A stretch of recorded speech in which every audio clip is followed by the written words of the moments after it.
Hi friends, welcome back to another vlog. I hope आप सब ठीक होंगे एंड मस्त होंगे। तो आज का व्लॉग स्टार्ट हो रहा है लंच टाइम से। तो यहाँ पे मैं बना रही हूँ चिकन ग्रेवी एंड रेसिपी तो आज मैं नहीं दूँगी। इसके आगे मैं जो काम करूँगी वो आपके साथ में शेयर करूँगी। तो यहाँ पे चिकन ग्रेवी तो मेरी ऑलमोस्ट डन हो चुकी है एंड देन थोड़ी सी मैं कसूरी मेथी ऐड करूँगी एंड थोड़ा सा स्मोक लगाऊंगी। तो ये काफ़ी मज़े की बनती है। जब भी आप चिकन या फिर मटन की कोई ग्रेवी बनाए ना, तो कोयले का स्मोक दे दिया कीजिए ताकि वो चिकन ग्रेवी आपकी रेस्टोरेंट स्टाइल बन जाए। यहाँ पे मैंने एक तरफ पैन रखा है, दूसरी तरफ तवा रखा है, क्योंकि आज मैं काफ़ी लेट हो चुकी थी लंच बनाने के लिए। तो देन मैं एक तरफ मैंने चावल का पूड़ा बना रही हूँ, दूसरी तरफ मैं गेहूं की रोटी बना रही हूँ। बच्चे आ गए थे एंड हस्बैंड भी आ चुके थे और मैं कर रही हूँ मल्टीटास्किंग। तो हम हाउसवाइफ ऐसे मल्टीटास्किंग करते ही रहते हैं, जैसे कि चाय बनाते रहते हैं, साथ में एक तरफ हम लोग बर्तन भी वॉश करते रहते हैं, या फिर किचन का स्लैब वगैरह क्लीन करते रहते हैं, या फिर लहसुन छील लेते हैं। कुछ भी ऐसा काम हम मल्टीटास्किंग में माहिर हैं हम हाउसवाइफ। तो यहाँ पे मेरा भी यही हाल है। आज मैं कर रही थी पहले मॉर्निंग में मेरा ये था कि मैं आज मॉर्निंग से ही किचन की क्लीनिंग स्टार्ट कर दूँ। तो पहले बच्चे चले गए स्कूल एंड देन इसके बाद में एक वीडियो पे मुझे काम करना था। तो उसकी वॉइस ओवर की एंड एडिटिंग करने में आप तो जानते हो काफ़ी टाइम लग जाता है। तो 2 से 3 आवर्स वहाँ लग गए एंड देन मैं सोची कि अब मैं क्लीनिंग कर लेती हूँ। तो 11:30 हो चुके थे एंड देन अब लंच की प्रिपरेशन भी स्टार्ट हो जाती है उसी टाइम से। तो मैंने सोचा कि अब ये लंच के बाद में ही काम होगा। तो क्लीनिंग का टास्क कुछ इस तरीके से होता है। ब्रेकफास्ट कंप्लीट होता है, देन इसके बाद में लंच कंप्लीट होता है। लंच कंप्लीट होने के बाद में ही हमारी जो किचन की डीप वाली क्लीनिंग है वो स्टार्ट होती है। तो आज का टास्क है मेरा किचन क्लीनिंग पे। तो यहाँ पे बच्चों को एंड हस्बैंड को खाना दे दिया था, अब मेरी बारी थी। तो मेरी डाइट चल रही है, तो इस तरीके से मैं स्मॉल पोर्शन में ही खाना लेती हूँ। तो ये मैंने एक चावल का पूड़ा ले लिया है, देन थोड़ी सी चिकन का पीस ले लिया है एंड ग्रेवी ले ली है। देन थोड़ा सा रेस्ट किया एंड आ गई। अब मैं चाय रख दी है एक तरफ एंड चाय पीने का भी इंतज़ार नहीं किया मैंने, और किचन क्लीनिंग में मैं जुट गई, क्योंकि किचन के ड्रॉर काफ़ी मैसी हो रहे थे। 2 से 3 देर से मैं सोच रही थी कि मैं ये किचन की क्लीनिंग कर दूं और किचन मेरा क्लीन हो जाए तो मुझे अच्छा लगेगा। किचन है मेरा बिग साइज़ का। तो कई बार ऐसा भी होता है कि बिग साइज़ का किचन होता है तो उसे क्लीनिंग भी ज़्यादा चाहिए, उसे टाइम भी ज़्यादा लगता है। तो यही हाल मेरा भी है। 15 डेज़ में हाफ़ किचन क्लीन करती हूँ, देन 15 डेज़ में हाफ़ किचन क्लीन करती हूँ। अगर मैं फुल किचन क्लीनिंग करने लग गई तो मेरा पूरा ही दिन किचन में लग जाता है। फिर ब्रेकफास्ट, लंच एंड डिनर बनाने की कोई हिम्मत नहीं बचती है। तो अभी पहले मैं ऐसे करती थी कि सारा किचन एक साथ में ही मैसी करके बैठ जाती थी, मतलब फैला के बैठ जाती थी, और उसे समेटते समेटते मॉर्निंग से लेके नाइट हो जाती थी और किचन मेरा क्लीन नहीं होता था। तो अब मैंने आ, इस तरीके से किचन को टास्क को इस तरीके से रखा है कि किचन क्लीन भी हो जाए एंड जो मेरे रोज़ के रूटीन के काम हैं वो भी मिस ना हो। जैसे आप देख रहे हो, ये स्पाइस जार का मैंने एक कैबिनेट से उसे मैंने ऑर्गेनाइज़ कर दिया है इस तरीके से। एंड जो क्लीनिंग वाले थे उन्हें मैंने क्लीन कर दिया, मतलब वॉश नहीं किया। और जिनको वॉश करने की ज़रूरत है उनको मैं सामान ग्रोसरी है उन्हें मैं अलग कर दूंगी, कटोरियों में निकाल दूंगी, क्योंकि छोटे छोटे ये मसाले हैं जो रूटीन में हमें यूज़ आते हैं।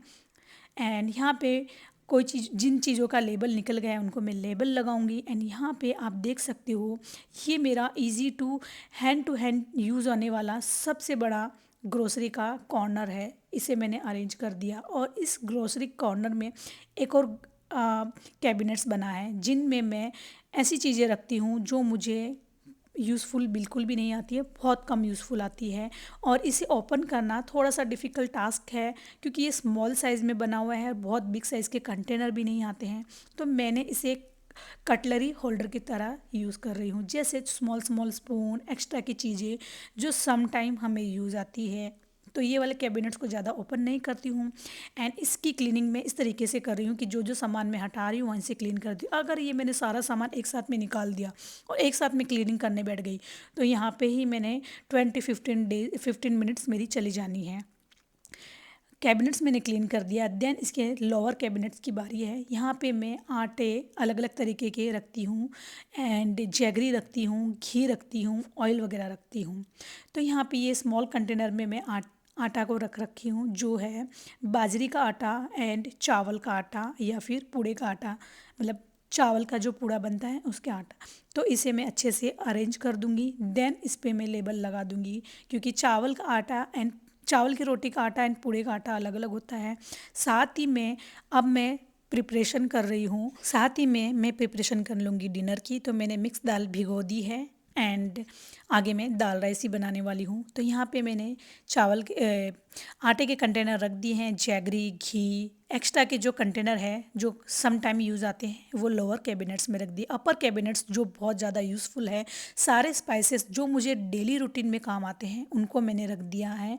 वो इजी टू हैंड यूज़ है। वहीं से मैं कुकिंग करती हूँ आइलैंड किचन पे एंड वहीं से वो सारी चीज़ें लेती हूँ। यहाँ पे एक मेरे पास में इस तरीके का ये पैन रैक्स था। तो ये मैंने मीशो से मंगवाया था। जैसे एक कहावत है ना कि महंगा रोए एक बार एंड सस्ता रोए बार बार, तो ये सस्ती चीज़ें ऐसी होती है। तो देखो इसका कितनी जल्दी कलर फेल्ड हो गया एंड इसकी कोटिंग है ना वो निकलती जा रही है। और ये बार बार जब कोटिंग निकलती है तो मैं बहुत ज़्यादा परेशान हो जाती हूँ और ये कैबिनेट्स को मुझे क्लीन करना पड़ता है। यहाँ पे मैंने कॉकरोच का स्प्रे ऐड किया है एंड इन ड्रॉर्स को मैं छोड़ दूँगी 1 आवर्स के लिए। कॉकरोच हो या ना हो, कॉकरोच का स्प्रे ऐड करना बहुत ज़्यादा ज़रूरी है। यहाँ पे मैं क्लीनिंग कर रही हूँ जो है चकला बेलन के ऑर्गेनाइज़र को।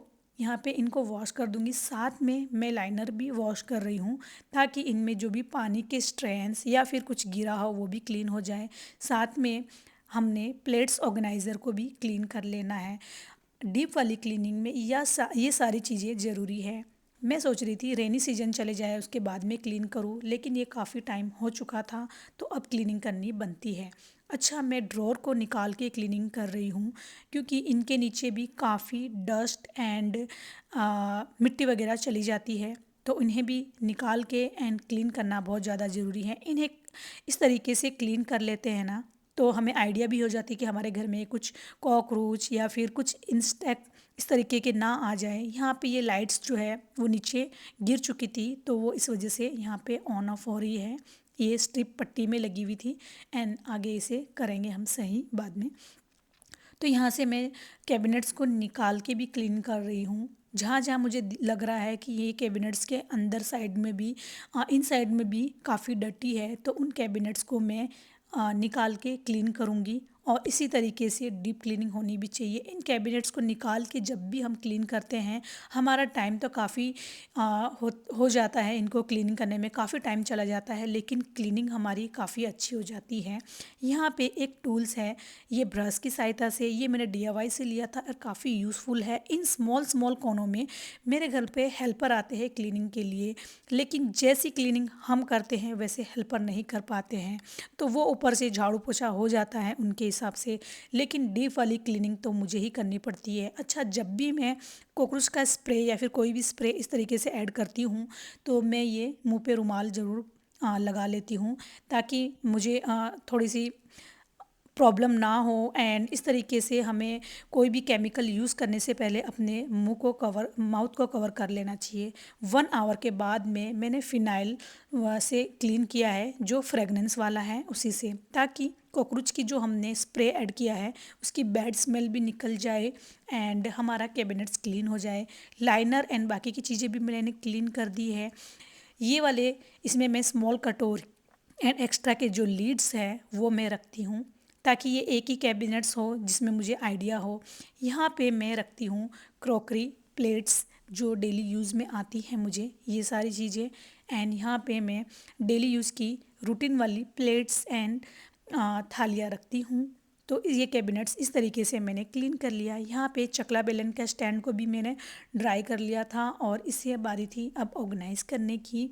तो यहाँ पे ऑर्गेनाइज़ कर दूँगी। साथ ही में जब भी मैं चकला बेलन पे रोटी बनाती हूँ तो ये कपड़ा ज़रूर उसे साथ में मैं रखती हूँ। यहाँ पे एक साइड में मैंने दाल अभी रख दी थी एंड दूसरी साइड में मेरे चावल भी बन चुके थे। तो अब मैं लिड लगा के इसे तैयार कर लूँगी। देन साथ साथ में मेरी कुकिंग भी चल रही है और क्लीनिंग भी चल रही है। ये कैबिनेट्स कुछ इस तरीके का है जिसमें मैं रखती हूँ हॉट पॉट वाले स्टैंड रखती हूँ एंड यहाँ पे मैं रखती हूँ हमारे रूटीन के क्लॉथ जो यूज़ आते हैं। मिक्सर जार वगैरह रख देती हूँ क्योंकि यहीं से मुझे कन्वीनियंस ईजी होता है। हमारे ड्रॉर को हमें इस तरीके से ऑर्गेनाइज़ करना चाहिए ताकि हमें जो चीज़ हमें इजीली मिल जाए और कुकिंग के टाइम पे हमें हमारे हाथ में जब भी हम ड्रॉर खोलें और वो चीज़ें हमें मिलनी चाहिए। तो उस तरीके से हमने अपने कैबिनेट्स एंड ड्रॉर को बनवाना भी उसी तरीके से चाहिए एंड देन ऑर्गेनाइज भी उसी तरीके से करना चाहिए। यहाँ पे मेरे ये किचन का कॉर्नर है और इसमें इस तरीके की शेल्फ़ मैंने बनवाई है ताकि ये कॉर्नर का अच्छे से यूज़ हो। और ये कॉर्नर में मैं pots, hot pots and daily routine के कंटेनर या आप भी अपना न्यू किचन बनवा रहे हो तो आपको हर एक स्टेप को ध्यान में रखते हुए अपने किचन को बनवाना चाहिए। जैसे किचन की हाइट कितनी होनी चाहिए, किचन के कैबिनेट्स किस तरीके से होने चाहिए, कौन से मसाले हमने कहाँ रखने हैं, वो सारी चीज़ें हमारे कामों को आसान बनाते हैं। तो मैंने अपने किचन को भी इस तरीके से ही डिज़ाइन करवाया है ताकि मुझे हर एक चीज़ अपनी जगह पे मिल जाए एंड यूज़फुल हो। एंड ये सारी प्लानिंग पहले से ही होनी चाहिए ताकि हमारा टाइम एंड हमारे एफर्ट बच सके। तो यहाँ पे ये वाला कैबिनेट्स कुछ इस तरीके का है जिनमें मैं एक्स्ट्रा के पॉट्स वगैरह रखती हूँ और इस कैबिनेट्स को क्लोज़ कर देती हूँ। देन इसके बाद में आपको दिखाती हूँ। यहाँ पे एक कोना बना हुआ है और ये कोने के अंदर भी इसी तरीके से डस्ट जमा हो जाती है। तो देन मैं ये एक टूल्स की वजह से उसे क्लीन कर लेती हूँ इजीली।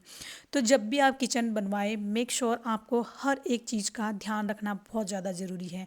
किचन एक ऐसी जगह है जिन्हें हम डेली रूटीन में यूज़ करते हो और हम हाउसवाइफ हमारा तो आधे से ज़्यादा टाइम इन किचन में ही जाता है। तो किचन को इस तरीके से फंक्शनल ऑर्गेनाइज करना चाहिए और फंक्शनल किचन को बनवाना चाहिए। उस पर मैं डिटेल में व्लॉग लेके आऊँगी। यहाँ पे मैं आपको एक चीज़ शेयर कर देती हूँ कि ये एक कैबिनेट्स इस तरीके का है जो है ग्लास में रखती हूँ इनमें रोज़ पानी पीने वाले। और जैसे ये मटका स्टैंड के पास में ही है, नियर बाई है एंड देन इसके पास में सिंक है देन मटका स्टैंड है। यहाँ से जब भी हमें पानी पीना हो या फिर एक स्मॉल छोटे बच्चे को भी पानी पीना हो तो यहाँ से ग्लास लिया एंड मटका स्टैंड के पास में गया और पानी ले लिया, पी लिया। तो ये इस तरीके से अपनी किचन को डिजाइन कीजिए या फिर इस तरीके से अपने किचन को ऑर्गेनाइज कीजिए। फंक्शनल ऑर्गेनाइज करेंगे आप अपने किचन को तो आपका टाइम एंड हर किसी को आपके किचन की सारी चीज़ें अच्छे से मिल जाएगी एंड आप अपने किचन में से काफ़ी यूज़फुल चीज़ों को ऑर्गेनाइज़ कर सकते हो। और इस तरीके से मैंने भी अपने किचन को डिज़ाइन करवाया है एंड ऑर्गेनाइज़ करवाया है। ये एक कैबिनेट्स कुछ इस तरीके का है जहाँ पे मैं कप्स रखती हूँ, only for cups and plates रखती हूँ ताकि मैं इन्हें इस ईजी तरीके से ऑर्गेनाइज़ कर लूँ। यहाँ पे जो एक्स्ट्रा के कप हैं उन्हें मैं पीछे कर रख दूँगी और जो रूटीन में जो डेली यूज़ में काम आने वाले जो कप्स हैं जो हम यूज़ करते हैं उन्हें फ्रंट में रख देती हूँ ताकि टाइम भी मेरा बचे और ये काम हो जाए इजीली। ये क्या सेकंड कैबिनेट्स है, इसमें मैं क्रॉकरी रखती हूँ एंड देन अब मेरी दाल तड़का भी तैयार हो चुकी है। और जब भी आप किचन की डीप वाली क्लीनिंग करें तो आप इस तरीके से अपने कामों को या फिर अपनी कुकिंग को थोड़ा सा लाइट ही करें या फिर एक्स्ट्रा के कुछ पहले से अपनी कुकिंग को रेडी बना लें। अच्छा, आज मैं एक स्वीट बना रही हूँ। आपकी सिटी में ये बनाया जाता है नहीं बनाया जाता, इसे क्या कहते हैं मुझे ज़रूर कमेंट्स में बताना।